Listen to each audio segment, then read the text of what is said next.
Hay personas que en una reunión dicen 3 frases, y con eso es suficiente. Hay personas que en una cena familiar escuchan mucho más de lo que hablan. Hay personas que en el trabajo hacen todo lo que tienen que hacer sin necesitar explicarlo en voz alta. Y entonces llega alguien y dice, ese es muy raro, parece antipático, ¿por qué no habla? Algo le pasa. Pero, ¿y si no le pasa nada? ¿Y si las personas que no hablan mucho saben algo que los demás todavía no han aprendido? La psicología tiene respuestas muy concretas sobre qué hay detrás del silencio de ciertas personas, y lo que revela es sorprendente, profundo y merece mucha más atención de la que normalmente recibe en una sociedad que premia la voz sobre la escucha, el ruido sobre la reflexión, y la cantidad de palabras sobre la calidad de lo que se dice. Deja tu like, suscríbete y comparte. Comencemos. Empecemos con lo más básico, la introversión. Pero no la introversión que muchos imaginan, esa versión caricaturesca del tímido encerrado en su cuarto sin querer ver a nadie. La introversión real, según la psicología de Carl Jung, y luego confirmada por décadas de investigación en neurociencia moderna, es simplemente una diferencia en el procesamiento de la estimulación externa. Los introvertidos tienen un sistema nervioso que procesa la información de manera más profunda y detallada que el promedio de las personas. Eso significa que necesitan más tiempo para procesar antes de hablar, no porque tengan menos que decir, sino porque lo que quieren decir pasa por muchos más filtros internos antes de salir. Mientras el extrovertido piensa hablando, el introvertido habla después de pensar, y esa diferencia cambia completamente el ritmo y la frecuencia de sus intervenciones en cualquier conversación. No es lentitud cognitiva, es profundidad cognitiva, que son cosas radicalmente distintas entre sí. La neurociencia ha aportado datos fascinantes sobre esta diferencia real entre tipos de cerebros. Los estudios de Elaine Aron sobre las personas altamente sensibles y los de Hans Eysenck sobre introversión y excitación cortical muestran que el cerebro introvertido tiene una línea base de activación más alta que el cerebro extrovertido. Eso quiere decir que necesita menos estimulación externa para funcionar en condiciones óptimas. El ruido constante, las conversaciones simultáneas, los ambientes llenos de gente que habla al mismo tiempo, todo eso representa una sobrecarga real para su sistema nervioso que lo agota de manera genuina y medible. Hablar mucho y en voz alta, especialmente en contextos de grupo, consume una cantidad de energía enorme para este tipo de cerebros. No es pereza social, es literalmente cómo está cableado su sistema nervioso desde el inicio, y nadie elige ese cableado con el que nace. Pero hay otro elemento que va mucho más allá de la introversión: el valor que estas personas le asignan a las palabras como herramienta de comunicación. Las personas que no hablan mucho tienden a ser extremadamente selectivas con lo que dicen, precisamente porque consideran que hablar tiene un peso y una responsabilidad que no se puede tomar a la ligera. Si van a decir algo, quieren que sea verdadero, que sea útil, que sea preciso, que aporte algo real a la conversación y a las personas que la escuchan. La charla vacía, el ruido conversacional, el hablar por el simple placer de llenar el silencio, les resulta no solo inútil, sino, en muchos casos, incómodo a un nivel profundo que les cuesta explicar a quienes no lo experimentan. Hay una frase que estas personas practican de manera genuina: el silencio es oro. No como postura de superioridad, sino como convicción real sobre qué función debería cumplir el lenguaje en los intercambios humanos verdaderamente significativos. La psicología cognitiva identifica un patrón muy interesante en estas personas. Son procesadores profundos por naturaleza y por hábito. Antes de responder a una pregunta, antes de opinar sobre un tema, antes de participar en una conversación, su mente genera múltiples perspectivas posibles, evalúa consecuencias, considera matices que otros pasan por alto porque van más rápido sin detenerse. Esto es exactamente lo opuesto al pensamiento impulsivo que tanto premia la cultura moderna de la inmediatez. Y aunque tendemos a recompensar la rapidez y la locuacidad en casi todos los contextos sociales, la investigación muestra de manera consistente que la reflexión profunda produce mejores decisiones, argumentos más sólidos y juicios más precisos a largo plazo. La tortuga que piensa antes de hablar suele llegar más lejos que la liebre que habla antes de pensar. El mundo premia a la liebre en la reunión ruidosa, pero la tortuga es la que resuelve el problema real cuando las cosas se complican de verdad.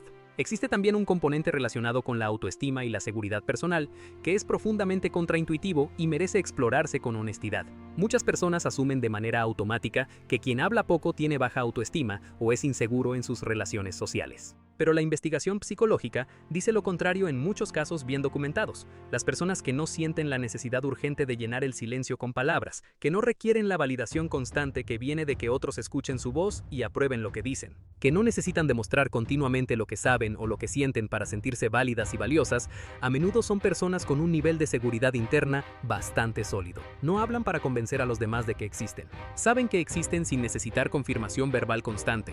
Esa capacidad de sostenerse sin el eco de la aprobación ajena es, en muchos sentidos, una forma muy particular de fortaleza psicológica real. Deja tu like, suscríbete y comparte. Ahora bien, seamos completamente honestos, no toda persona callada está en un estado de paz interior envidiable. También hay personas que hablan poco por razones que sí merecen atención y cuidado genuino.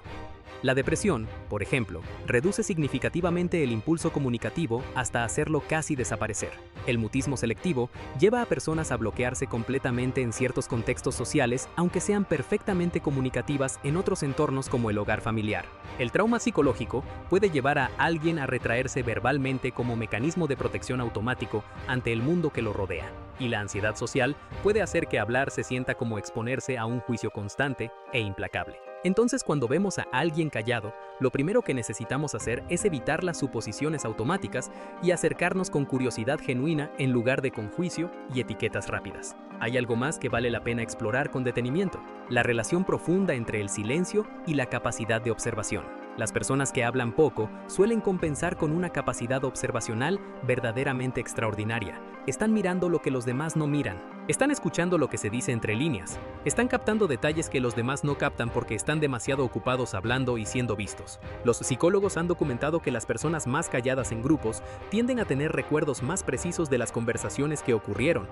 Identifican mejor las emociones que los demás están experimentando y detectan inconsistencias entre lo que alguien dice y lo que su lenguaje corporal comunica de manera no verbal. En cierto sentido, el silencio es el precio de entrada a una percepción más aguda y más fiel de la realidad social que los rodea en cada momento. Otro aspecto fascinante, respaldado por investigación reciente, es la relación entre el habla reducida y la creatividad intelectual. Una investigación de la Universidad de Carolina del Norte encontró que los periodos de silencio activo estimulan el crecimiento de nuevas células en el hipocampo, la parte del cerebro relacionada con el aprendizaje consolidado y la memoria a largo plazo. El ruido constante, incluido el ruido verbal innecesario, inhibe ese proceso de manera medible en condiciones de laboratorio. Las personas que hablan poco y pasan más tiempo en silencio consciente están, literalmente, dando a su cerebro el espacio que necesita para generar nuevas conexiones, nuevas ideas y nuevas soluciones a problemas complejos. Muchos de los grandes creadores, científicos, filósofos y artistas de la historia fueron personas notoriamente reservadas en lo verbal. El silencio no era su defecto, era el suelo fértil donde crecía su pensamiento más valioso e innovador. En las relaciones personales, el silencio de estas personas puede ser mal interpretado de maneras que generan conflictos innecesarios y profundamente dolorosos para ambas partes. Una pareja o un amigo puede sentirse rechazado, ignorado o poco valorado cuando la persona callada simplemente está siendo fiel a su naturaleza más profunda y auténtica.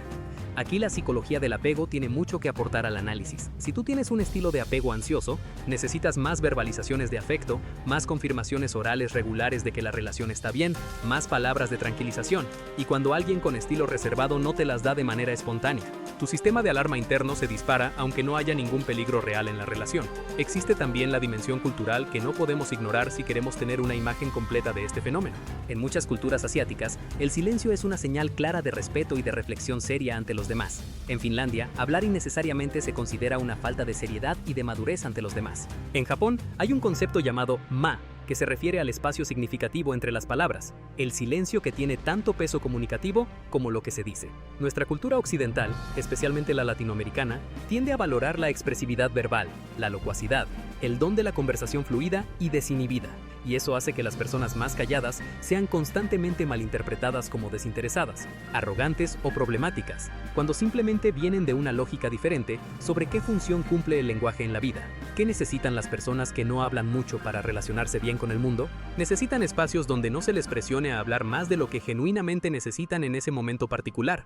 Necesitan que sus palabras, cuando finalmente las dicen, sean escuchadas con atención real y no interrumpidas de inmediato por alguien que ya tiene su respuesta preparada antes de escuchar. Necesitan que el silencio no sea interpretado automáticamente como un problema urgente que hay que resolver con preguntas o presión. Y necesitan, sobre todo, dejar de recibir el mensaje social repetido de que algo está fundamentalmente mal en ellos por ser como son. Y si tú eres alguien que no habla mucho, aquí va algo que vale la pena escuchar con atención. No tienes que justificarte constantemente ante los demás. No tienes que fingir ser más extrovertido de lo que eres para hacer sentir cómodos a los demás a costa de tu propia comodidad y autenticidad. No tienes que forzar conversaciones que te agotan profundamente, pero sí vale la pena, en los contextos donde genuinamente importa, hacer un esfuerzo consciente de comunicar lo que necesitas y lo que sientes. Porque las personas que te rodean no pueden leer tu mente por mucho que te observen con la mejor intención. El silencio puede ser profundo y poderoso, pero a veces una sola frase honesta en el momento correcto construye más que años de silencio elocuente. No se trata de hablar más, se trata de hablar cuando realmente importa de verdad. La psicología nos recuerda algo fundamental que a veces olvidamos. Los seres humanos somos enormemente diversos en nuestra manera de procesar, de expresar y de relacionarnos con el mundo y con los demás. No existe una única forma correcta de ser una persona social, plena y valiosa para quienes la rodean. El extrovertido que llena el cuarto con su voz y el introvertido que escucha con atención profunda desde el rincón no son opuestos que se excluyen. Son dos formas distintas y plenamente válidas de habitar el mundo y de contribuir a él. Deja tu like, suscríbete y comparte. Hasta la próxima.